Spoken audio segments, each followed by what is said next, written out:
Welcome to my listeners. तो आप भी भेजें मुझे कुछ अपने सच्चे वाकयात, कुछ अपनी सच्ची कहानियाँ। डिस्क्रिप्शन में जाइए, मेरा जीमेल एड्रेस मौजूद है, go and check it out.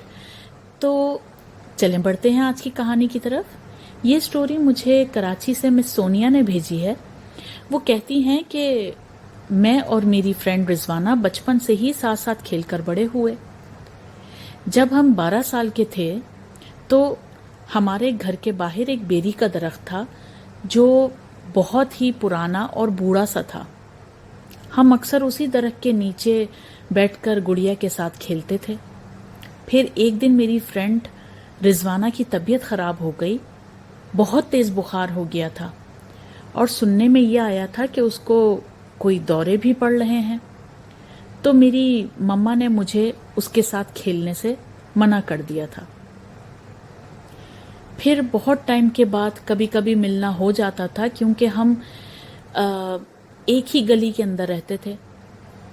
अब तो रिजवाना की तबीयत भी ठीक थी और रिजवाना को कभी दोबारा ऐसे तबीयत ख़राब हुई नहीं। आहिस्ता आहिस्ता जैसे जैसे हम बड़े होते गए वैसे वैसे लोग भी ये सब बातें भूल गए कि उसकी कभी तबीयत ख़राब हुई थी, कभी कुछ हुआ था। चूँकि हम लोग एक ही गली में रहते थे तो हमारा मिलना जुलना काफ़ी था। फिर एक दिन रिजवाना की शादी हो गई उसके कज़न के साथ, जो उसी गली के अंदर ही रहते थे। शादी की रात उसके हस्बैंड की कुछ तबीयत ख़राब हो गई थी। सबने समझा कि शादी में दूल्हे को नज़र लग गई है, तो दूल्हे की नज़र उतारी गई और जैसे हर माँ अपने बच्चे के ऊपर आयतल कुर्सी पढ़कर फूंकती है, बस दूल्हे की माँ ने भी वैसा ही किया। फिर आहिस्ता आहिस्ता दूल्हे की तबीयत भी ठीक हो गई और कुछ दिन अच्छे से गुजरे। फिर रिजवाना की तबीयत ख़राब होने लगी। ऐसा लगा कि जैसे मिर्गी के दौरे वापस से पड़ना शुरू हो गए हैं। चूंकि रिजवाना की शादी ख़ानदान में ही हुई थी, इसलिए उन्हें ये पहले से ही पता था कि रिजवाना को कभी भी मिर्गी का दौरा नहीं पड़ा था। मगर अब जो भी तबीयत ख़राब हो रही थी, शादी के बाद रिजवाना को बार बार मिर्गी के दौरे पड़ना, वो सब कुछ अजीब सा था। जैसे तैसे दिन गुजरते रहे। अब तो अक्सर रिजवाना का मूड भी ख़राब रहता और हर छोटी बड़ी बात पर रिजवाना बस अपने शौहर के साथ लड़ती ही रहती थी। कुछ महीने बाद पता चला कि रिजवाना मां बनने वाली है और खुदा ने रिजवाना को बेटे से नवाजा। अभी बेटा सिर्फ एक ही दिन का था कि बेटा अचानक खुदा को प्यारा हो गया। पता नहीं क्या हुआ था बच्चे को। सब ने खुदा की रज़ा समझकर बर्दाश्त कर लिया। मगर एक बात जो किसी को समझ में नहीं आ रही थी वो ये कि रिजवाना को देखकर ऐसा लगता ही नहीं था कि उसको बच्चे के जाने का कोई दुख भी है।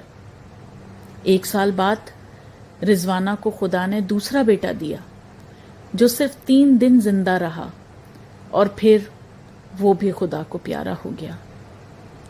घर में तो जैसे मातम सा हो गया, क्योंकि ये दूसरी बार हुआ था। पर इस बार बच्चे के गले पर नीले रंग के निशान थे। रिजवाना के शौहर ने डॉक्टर को दिखाया और पूछा कि किस चीज़ के निशान हैं, तो डॉक्टर ने तो देखते ही फौरन पहचान लिया। उसने फौरन ये कहा कि आपके बच्चे का किसी ने गला दबा कर मारा है। डॉक्टर उनके ख़ानदान का ही था, इसलिए बात ये बाहर निकली ही नहीं। मगर ये बात इतनी भी छोटी नहीं थी कि इतनी आसानी से इसको भुलाया जा सके। मगर अब अगले साल फिर बेटा हुआ। अब रिजवाना का शौहर अलर्ट हो गया था। शौहर इतना अलर्ट हो गया था कि वो अपनी गोद से अपने बच्चे को हटाता ही नहीं था।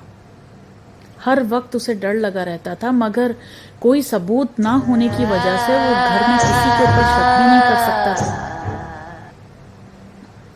एक रात जब रिजवाना का शौहर सो रहा था तो बच्चे के रोने की आवाज से शौहर की आंख खुली।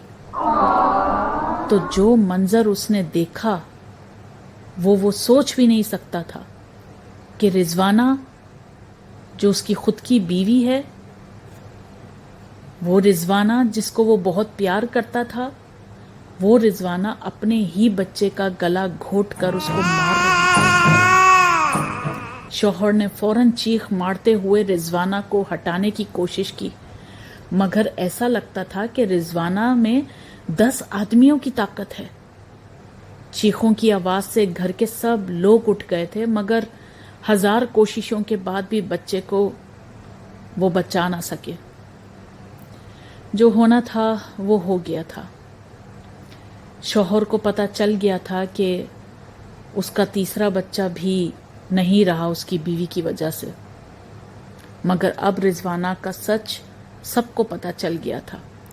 رضوانہ سے کوئی کچھ بھی پوچھتا تو وہ بس چپ چاپ رہتی، جیسے اسے کوئی دکھ ہی نہیں ہے۔ رضوانہ اب اپنے شوہر پر بھی حملہ کرنے شروع ہو گئی تھی۔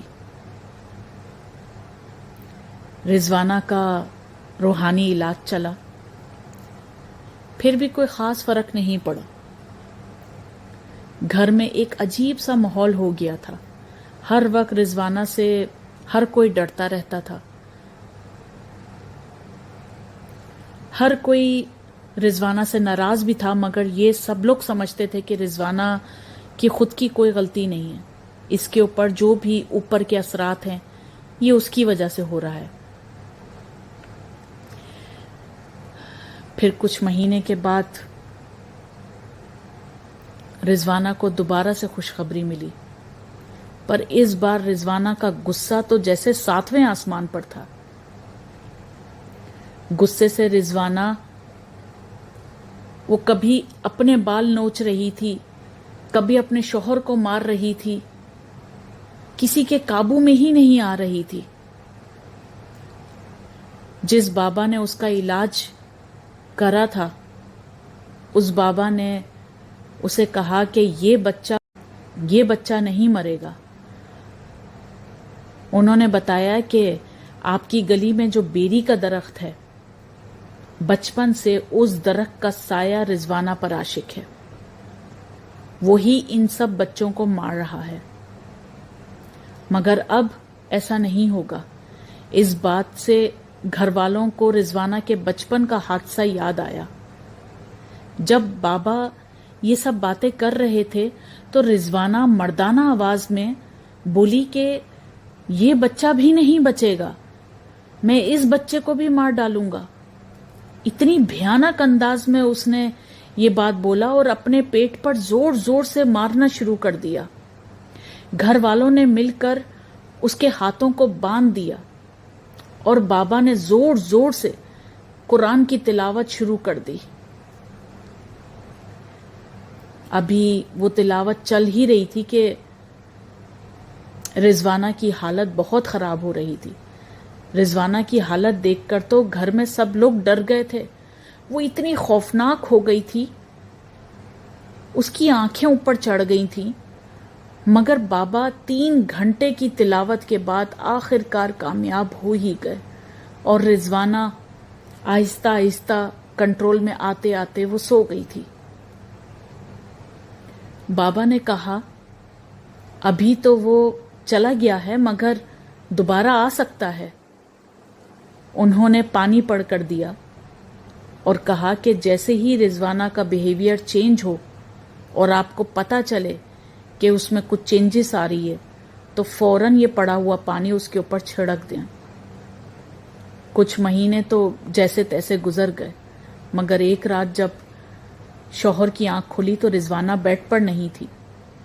شوہر نے سوچا کہ واش روم میں ہوگی، مگر جب بہت دیر تک وہ نہیں آئی تو شوہر نے اٹھ کر چیک کیا کہ رضوانہ کہاں ہے۔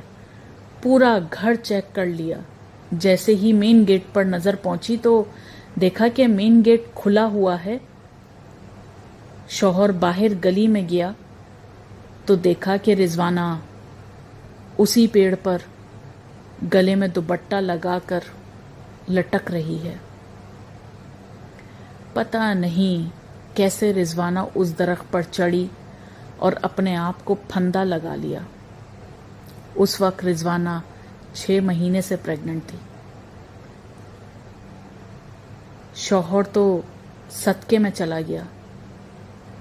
گھر والوں نے لیڈر لے کر جیسے تیسے رضوانہ کو اتارا، مگر شوہر بس چپ ہو گیا۔ کچھ دن بعد شوہر کو ہر جگہ رضوانہ دکھنا شروع ہو گئی۔ اس کا شوہر پاگل ہو رہا تھا، ہر وقت چیختا رہتا تھا کہ مجھ سے غلطی ہو گئی، رضوانہ صرف تمہاری ہے، مجھے معاف کر دو، مجھ سے غلطی ہو گئی، مجھے مت مارو۔ شوہر کا بھی بہت علاج چلا مگر کوئی فائدہ نہیں ہوا۔ جس بابا سے رضوانہ کا علاج ہو رہا تھا، پھر اسی بابا کو بلایا۔ اس نے کہا کہ میری اتنی طاقت نہیں ہے کہ میں اس کو نکال سکوں، یہ بہت طاقتور ہے۔ جیسے تیسے انہوں نے پڑھ کے پھونکا، تھوڑا ٹائم اچھا گزرا، مگر